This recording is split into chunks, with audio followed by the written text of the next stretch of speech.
अस्सलाम वालेकुम, welcome to my channel. कैसे हैं आप सब। आज मैं आपके साथ चिकन रोस्ट की रेसिपी शेयर करूंगी जो घर में बनाना नहायत ही आसान है। आसान तरीके से मैं आपको बताऊंगी। लहसुन अदरक का पेस्ट मैंने 2 टेबलस्पून लिए हैं और 1 टेबलस्पून जो है वो हरी मिर्च है। ये टिक्का मसाला 2 टेबलस्पून है और इसी तरह ये खुश्क धनिया, अजवाइन, काली मिर्च, सुरख मिर्च पाउडर और दूसरी हाफ जो पिसी हुई मिर्च वो, ज़र्दा कलर और नमक।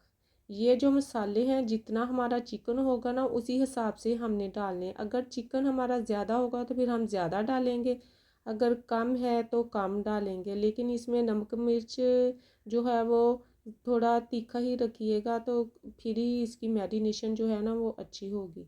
अगर कम होगी तो फिर इसकी मैरिनेशन इतनी अच्छी नहीं, वो फिर फीका फीका रह जाएगा। 2 टेबलस्पून मैंने सिरका डाला है और 2 टेबलस्पून ही मैंने लेमन जूस डाला है।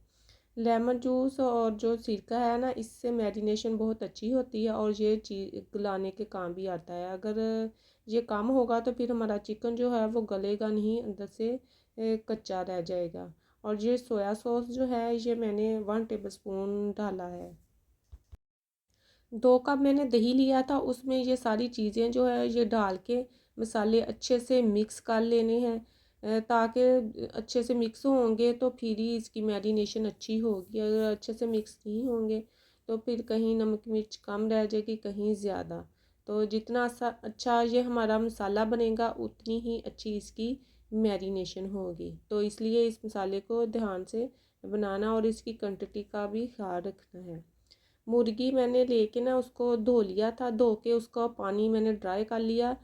छलनी में मैंने रखा हुआ था आधा पौना घंटा, तो इसका पानी जो है वो बिल्कुल ही निकल गया। ये कट मैंने लगाए, कट डीप लगवाए हैं। तो आप भी ऐसे जहाँ से मुर्गी लीजिएगा वहीं से कट इसके डीप लगवा लीजिएगा। आगे से भी और बैक साइड पे भी मैंने कट लगाए हुए हैं। दोनों साइडों पे कट होंगे तो फिर ही इसकी मैरिनेशन होगी, अदरवाइज़ वो कच्चा रह जाएगा। अगर पीछे से कट नहीं लगे होंगे तो वहाँ से फिर वो इसकी मैरिनेशन नहीं होगी, वो फीका भी होगा और वो अच्छे से रोस्ट भी नहीं होगा। तो इसलिए इसकी मैरिनेशन करने के लिए इसके जो कट हैं वो भी अच्छे से होने चाहिए और इसके हर कट के अंदर मसाला जो है वो अच्छे से फिल करना है, ताकि हर जगह मसाला जो है वो अच्छे से मिक्स हो। मसाला अच्छे से लगा के तो इसको 12 घंटे के लिए रख देना है। अगर हम जल्दी फ्राई कर लेंगे तो फिर वो बिल्कुल भी अच्छी नहीं बनेगी, फीकी रह जाएगी और उसका टेस्ट भी बिल्कुल भी डेवलप नहीं होगा। ऊपर ऊपर से तो इसका टेस्ट होगा लेकिन अंदर से इसकी मैरिनेशन नहीं होगी। इसके रोस्ट करने से पहले इसकी मैरिनेशन जो है वो बहुत ज़रूरी है, इसलिए 12 घंटे से पहले आप इसको पकाइएगा नहीं। इसका टेस्ट बिल्कुल भी अच्छा नहीं होना, फीका फीका सा होना है। ये आगे और पीछे से मैंने मसाला अच्छे से डाल लिया और इसी तरह अंदर वाली साइड जो है उसमें भी मसाला लगा लेना, अच्छे से डाल लेना है।